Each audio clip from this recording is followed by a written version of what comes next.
Hmm.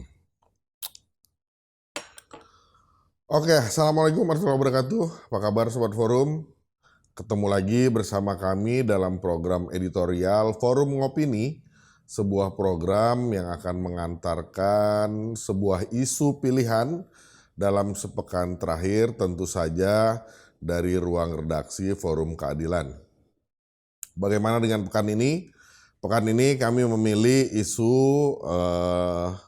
Demokrat yang merasa dalam tanda kutip dikhianati oleh Anies Baswedan atau Koalisi Perubahan.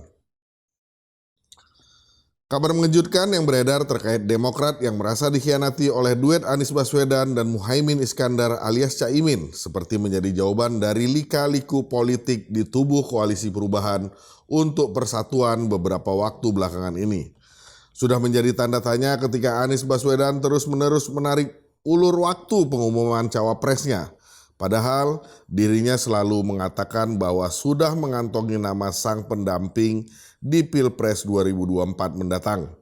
Jika ditarik mundur ke bulan Juli 2023 lalu, Partai Nasdem sendiri pernah memberikan statement bahwa ada peluang nama cawapres Anies berasal dari luar koalisi perubahan untuk persatuan. Hal tersebut diungkapkan oleh Wakil Ketua Umum Partai Nasdem, Ahmad Ali, pada Rabu 12 Juli 2023 lalu. Menurutnya, merupakan suatu hal yang sangat mungkin apabila bakal cawapres Anies berasal dari luar koalisi. Ia juga menyebutkan momentum pengumuman cawapres Anies harus dipertimbangkan dengan matang dan tanpa terburu-buru. Anies Baswedan pun pernah memberikan kode tentang siapa cawapres yang telah dipilihnya. Pada Rabu 9 Agustus, Anies Baswedan menyebut bahwa kemungkinan cawapres yang akan menjadi pendampingnya berasal dari Jawa Timur. Saat itu Anies juga mengatakan masih belum mau membuka siapa nama cawapresnya tersebut. Semua petunjuk yang diberikan oleh pihak Nasdem dan Anies Baswedan saat itu membuat publik bertanya-tanya akan sosok yang dimaksud.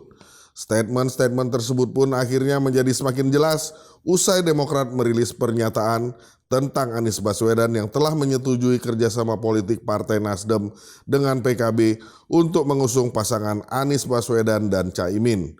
Persetujuan itu pun dilakukan secara sepihak atas inisiatif Ketua Umum Nasdem Surya Paloh. Caimin yang merupakan Ketua Umum PKB pun saat ini berada di Koalisi Indonesia Maju yang mengusung Prabowo Subianto sebagai capresnya. Dalam keterangan tertulis yang diungkap oleh Sekjen Demokrat Tengku Rifki Harsya pada Kamis 31 Agustus lalu, pihaknya telah melakukan konfirmasi kabar tersebut kepada Anies Baswedan. Anies pun mengonfirmasi bahwa kabar itu benar adanya. Rifki mengatakan Demokrat dipaksa menerima keputusan itu. Padahal keterangan tersebut pada 23 Januari 2023 lalu di sebuah rumah di Jalan Lembang, Jakarta Pusat, Anies Baswedan mengajak Ketum Demokrat Agus Harimurti Yudhoyono atau yang biasa dikenal AHY menjemput takdir sebagai pasangan Capres-Cawapres 2024-2029 dengan kesepakatan Anies membawa Partai Nasdem, Ketum AHY membawa Partai Demokrat dan keduanya bekerja sama untuk mengajak PKS. Peristiwa tersebut disaksikan oleh 4 orang dari tim 8. Dalam keterangan tersebut, ajakan Anies pada AHY itu atas dasar persahabatan dan chemistry yang selama ini terbangun antara Anies dan AHY. Koalisi Perubahan untuk Persatuan akhirnya diresmikan pada 14 Februari dengan penandatanganan piagam koalisi oleh ketiga ketum partai. Kemudian pada 14 Juni 2023, Anies memutuskan untuk memilih Ketum AHY sebagai cawapresnya. Usai pada 12 Juni 2023, Anies mengatakan kepada AHY bahwa dirinya dihubungi beberapa kali oleh ibu dan guru spiritualnya agar segera berpasangan dengan Anies Baswedan. Keputusan Anies memilih AHY sebagai cawapresnya pun telah disampaikan kepada para ketum parpol dan majelis tinggi masing-masing partai, yakni kepada Surya Paloh, Salim Segap Aljupri, dan Ahmad Saiku, serta Agus Harimurti Yudhoyono dan Susilo Bambang Yudhoyono. Menurut Anies, ketiga pimpinan parpol menerima putusan tersebut dan tidak ada penolakan. Saat menyampaikan putusannya itu, Anies juga menyampaikan alasannya memilih AHY karena AHY memenuhi seluruh syarat dan kriteria yang ditentukan dalam piagam Koalisi Perubahan untuk Persatuan. Selain itu, AHY juga dinilai memiliki keberanian dan bersedia menempuh resiko untuk menjadi pendampingnya. meskipun partainya sendiri terancam diambil alih oleh KSP Muldoko melalui PK di Mahkamah Agung. Anies melihat syarat keberanian itu sebagai syarat ke nol yang tidak dimiliki oleh kandidat cawapres lainnya.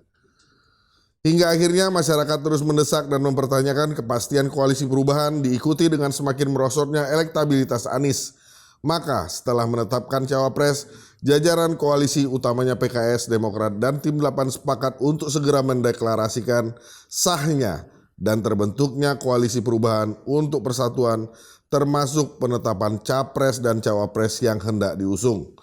Namun, rencana deklarasi itu tidak pernah terwujud, diduga kuat karena Anies lebih patuh kepada Ketum Nasdem Surya Paloh yang ingin menunda waktu deklarasi.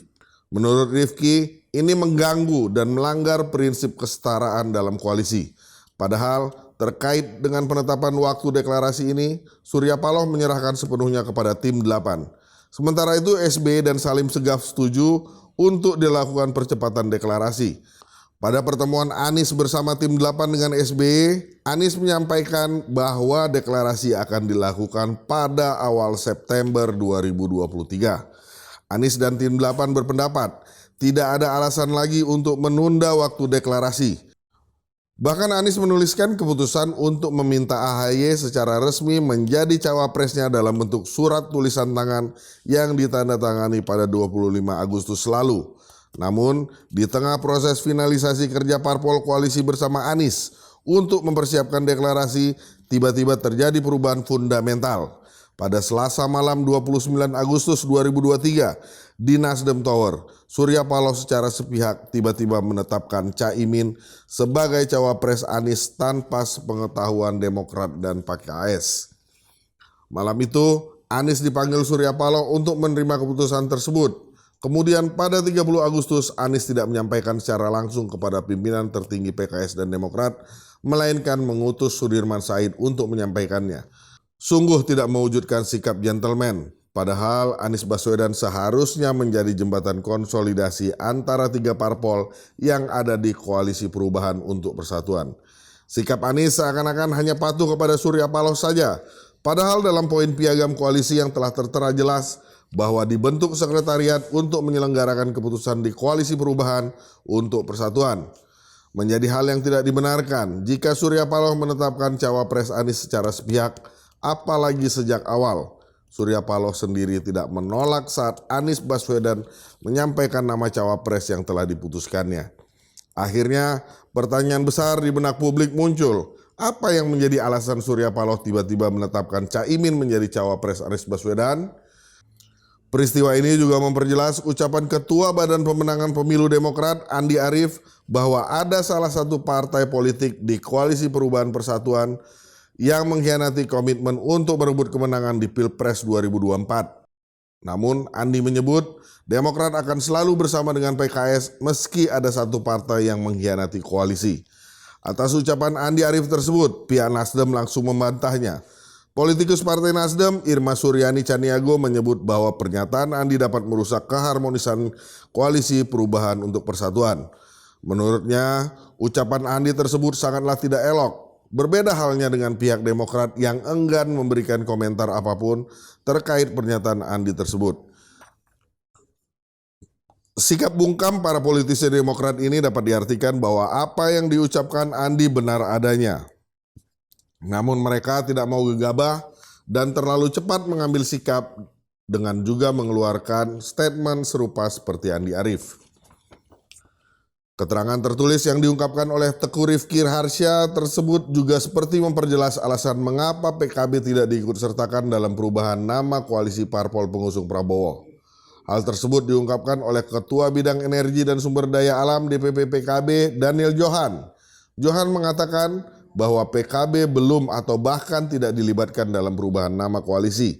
Ia pun juga mengaku belum mengetahui apakah PKB akan terus bertahan dengan Gerindra atau tidak pasca perubahan nama koalisi. Katanya, Caimin pun bahkan belum secara khusus diundang atau berbicara untuk perubahan nama tersebut. Semua peristiwa yang terjadi dalam koalisi perubahan untuk persatuan dan PKB pun seperti berkaitan. Caimin yang seakan digantung oleh Gerindra sejak lama terlihat memilih untuk berpaling ke lain hati karena dia menganggap lebih bisa mendapatkan apa yang diinginkannya di koalisi Anies. Di samping itu, PKB mempunyai kemampuan elektabilitas yang strategis karena memiliki basis massa yang banyak dari organisasi Islam terbesar di Indonesia.